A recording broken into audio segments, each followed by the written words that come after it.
Mukir Gemah Ripah Lojinawi Kerto Toto Turaharjo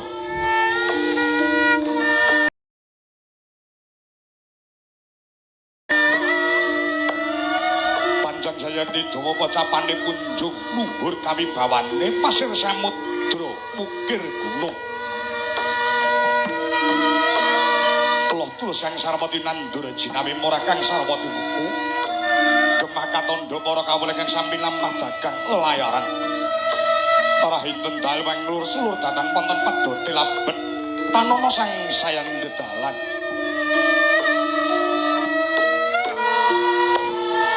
Tari pajal memonjok yang sami yoga griya wonten samplati negari ketingal jeje habibet aben cukit tepung taritis papan miyar temah rupak saking Gemah Ararjaning Maraja Karta dene para kawuling karang padusunan samiya tentrem atine mungkul pangulang tetanem sami ingon-ingon raja kaya kebo sami pitik wentanana cinancangan lamun tohan hina aglar ing pangonan parandene serap surya mulih marang kandange dewi-dewi Raharja ditepi saking marang muka para mantri bupati samiya kontap kautamane wicaksana limpah ing kawruh putus marang pangembating Maraja Narmadatan Mokanegara Ngamarata kena den arane negara kang gedhe abari padang jagate dhuwur kuku sing adoh kelawan kuncarane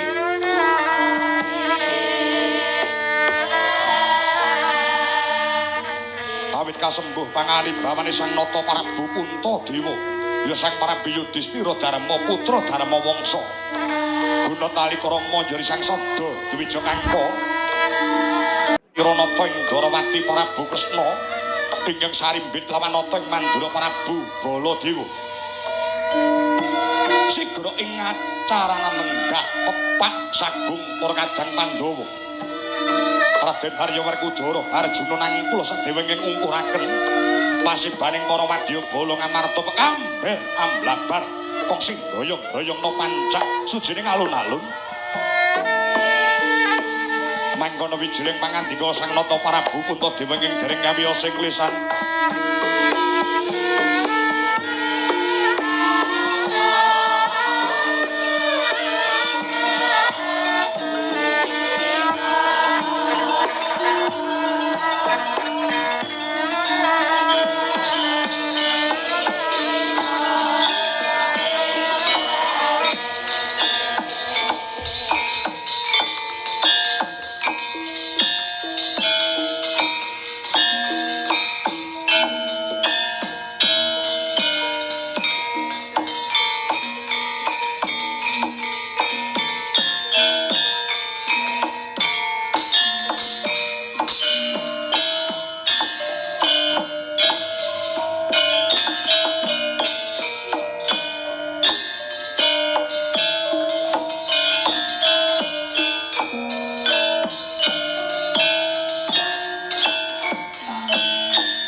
sahananing kang kanang sihing tasih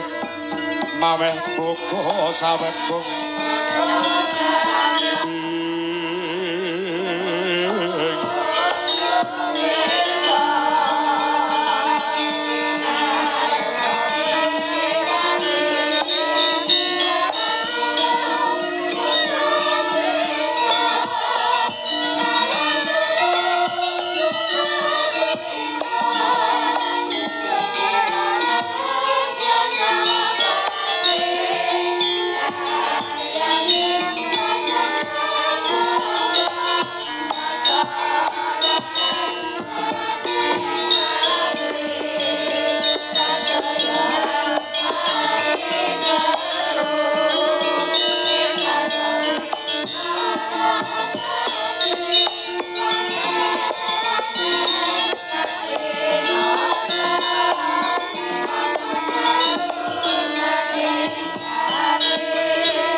nang mamojengo